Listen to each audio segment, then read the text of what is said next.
Creating list ಅಂತ ನೀವೇನು ಹೇಳಿದ್ರಿ, ಅದನ್ನು ಎಷ್ಟು ಎವ್ರಿ 15 days ಈಸ್ ಫೈನ್ ಅಥವಾ ಎವ್ರಿ 1 month ನಾವು ಅದನ್ನು ರೀಬಿಲ್ಡ್ ಮಾಡೋದು ಬೆಟ್ರಾ ಅಂತ, ಹೇಗೆ ಅದು? ಇದು ಒಳ್ಳೆ ಕ್ವಶನ್ ಸರ್. ಇವಾಗ ಫೆಟಿಗ್ ಅಂತ ಒಂದು ಪದ ಇದೆ. ಅದರಲ್ಲಿ ಕಸ್ಟಮರ್ ಫೆಟಿಗ್ ಅಂತ ಹೇಳ್ತಾರೆ, ಪ್ರಾಡಕ್ಟ್ ಫೆಟಿಗ್ ಅಂತ ಹೇಳ್ತಾರೆ. ಸೊ ಎಲ್ಲ ಪ್ರಾಡಕ್ಟು ಒಂದು ಪ್ರಾಜೆಕ್ಟ್ ಥರ ನೋಡಿ ನೀವು. ಈ ಪ್ರಾಜೆಕ್ಟು ನಾನು ಬರೀ 5 ವಾರ ಮಾತ್ರ ರನ್ ಮಾಡ್ತೀನಿ. 5 ವಾರ ಆದಮೇಲೆ ನಿಮ್ಗೆ ಬರೋದಿಲ್ಲ, ಇಟ್ ಈಸ್ ನಿಮ್ಮ ಬೋನಸ್ ಪೀರಿಯಡ್ ಅದು ಅಷ್ಟೇ. 5 ವಾರ 6 ವಾರ ಮೇಲೆ ಯಾವ ಪ್ರಾಡಕ್ಟ್ ಪರ್ಫಾರ್ಮ್ ಮಾಡಲ್ಲ. ಏನಕ್ಕೆ ಅಂದರೆ ಅದೇ ಆ್ಯಡು ನೋಡಿ ಜನರಿಗೂ ಸುಸ್ತಾಗಿರುತ್ತೆ. ಅದಕ್ಕೆ ಕಸ್ಟಮರ್ ಫೆಟಿಗ್ ಅಂತಾರೆ. ಪ್ರಾಡಕ್ಟು ಆಮೇಲೆ ತುಂಬ ಸ್ಯಾಚುರೇಟ್ ಆಗ್ತಾ ಇರುತ್ತೆ. ನೀವು ಒಬ್ಬರೇ ಅಲ್ಲ, ಇವಾಗ ನೀವು ರನ್ ಮಾಡ್ತೀರ ಅಂದರೆ ಕರೆಕ್ಟ್, ನೀವು ರನ್ ಮಾಡ್ತಿದ್ರೆ ಅಂದರೆ ನಿಮ್ಮದು ಫೇಸ್ಬುಕ್ ಆ್ಯಡ್ಸ್ ಲೈಬ್ರರಿ ರನ್ ಆಗಿದ್ರೆ ನಿಮ್ದು ಆ್ಯಡ್ಸ್ ಲೈಬ್ರರಿನೂ ಬೇರೆಯವ್ರು ಟ್ರ್ಯಾಕ್ ಮಾಡ್ತಾ ಇದ್ದಾರೆ. ನಿಮ್ಮ ವೆಬ್ಸೈಟು ಬೇರೆಯವ್ರು ಟ್ರ್ಯಾಕ್ ಮಾಡ್ಬೋದು. ಅದು ತುಂಬ ಸುಲಭ. ಬೇರೆಯವ್ರ ವೆಬ್ಸೈಟ್ನ ಟ್ರ್ಯಾಕ್ ಮಾಡಿ ಅವ್ರ ಆ್ಯಡ್ಸ್ ಲೈಬ್ರರಿ ಟ್ರ್ಯಾಕ್ ಮಾಡೋದು ತುಂಬ ಸುಲಭ.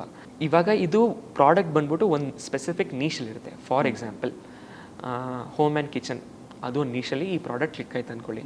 ನೀವೇನು ಮಾಡ್ತೀರಾ ಅಂದರೆ ಇನ್ನೂ ಸ್ವಲ್ಪ ಬೇರೆ ಬೇರೆ ಪ್ರಾಡಕ್ಟ್ಸು 4-5 ಪ್ರಾಡಕ್ಟ್ಸು ನೀವು ಟೆಸ್ಟ್ ಮಾಡಬೇಕಾಗತ್ತೆ. Boss Vala, B the boss.